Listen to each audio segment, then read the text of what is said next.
What's up mga vloggers dia? So naanapod tayo chismisan ron. So mag-change oil ratag unit. So kini siya bago nato i-drain, i-check sa nato ang gauge sa iyang oil o sa dipstick. So kanang pinakauna mao nang 100% level, tapos kanang tunga mao nang pwede nato diha ibutang ang 80%. Katong pinakamababa mao tong low level. Okay? So of course bago ninyo i-drain ang oil, ablihan sa ninyo ang filler cap. Okay? Para mas dali siya ma-drain ang oil. Di mo maghulat og dugay. So, after ana, i-drain na ninyo dito or luwagan na ninyo ang drain plug. So, kana. So, gitanggal na nato ang drain plug diha. So, after ana, hintayon lang, hulaton ra ninyo sa Tagalog. Uy, apil-apil man ang istorya. So, hulaton ra ninyo na magtulo-tulo na lang siya bago ninyo i-close. Okay? So, katong drain plug pod, butangan ninyo og bagong gasket. So ipakita man pud nato naron Tagalog apil-apil ta ng Tagalog nila Bisaya ra ta, no? So hulaton sa nato na antod na magtulo-tulo na lang sa pud tulo-tulo, no? So patak-patak sa Tagalog kana. So mao to. So after ana butang na nato ang drain plug. So ang drain plug ana, ang torque ana kay steel man ang oil pan ana.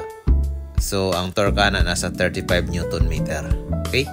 So, kana ang drain plug niya. So, ang gasket ana gilabay na natong luma. So, kini ang iyahang bago na drain plug. So, kana to ibutang diha. Kana. So, pag drain plug ang inyong gitanggal, kambyuhan yun siya gasket. Okay? Ayaw ninyo i-recycle kay mauman ang mukos pod og kanang mag-moist ang oil pan ninyo. So kini pod ang oil filter. So kanang gaskita na o-ring, kambyuhan pod ninyo na. Kana bago na siya, ako nang gibutangan og bago. So bago ninyo na install, butangan pod ninyo nag-oil kanang kilid sa o-ring. Okay? Para dili siya pag guot ninyo dito ba, dili siya kumbaga maipit, mo slide ra siya. Okay? So kana ang tibuok makina niya. So butangan na nato ning oil. Tapos naman ta, tapos na pod ang drain plug na taod na. So basta pag drain plug, ang goot ato pag steel is 35 Newton meter. Pag ang oil pan niya aluminum, so 25 Newton meter. So bago ninyo butangan og oil, og daghan diyang oil, kuha na sa ninyo kung pila ka litro ang ibutang diha. Okay? So kini kay B6 man ni 6.3 liters ni siya. Dala oil filter. Okay? 6.3 liters. So pagkatapos ana kay oil filter mo atong gikambyuan, oil og oil filter. So ato ang paandaron ang sakyanan. Okay?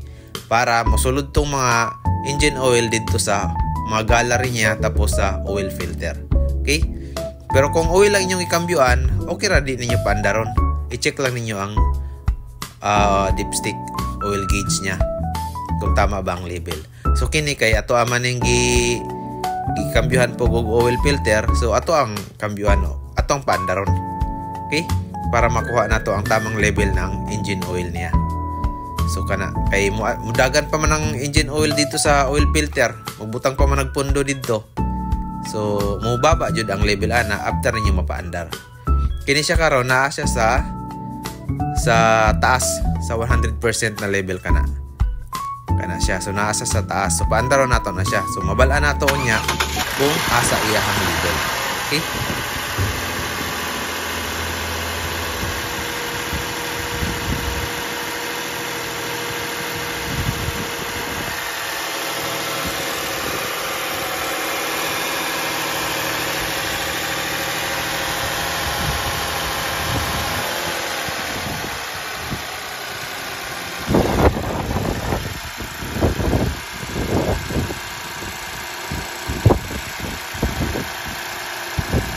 So mao to, napaandar na nato siya. So i-check na nato ang oil level niya. So kung naa siya sa 80%, goods na siya. Kung naa siya sa 100%, goods pud na siya. Pero ang advisable jud dapat naa sa 80% o 90%. So karon naa siya sa 80%. Ang gitubil nato is 6.3 liter. Okay? So yang gitudlo mao nang 100%. So mao to siya ato ang pag-check sa iya sa oil level, so dapat nasa 80%. So kining sakyanan naman gud ni kining makinahan na is ikambyuhan og oil filter. Kaya ang iyahang litro gitubel is 6.3. So kung oil lang iyang ikambyuhan, nasa 5.8 liters lang ni siya. Okay? Sabot na. Sige. Okay na.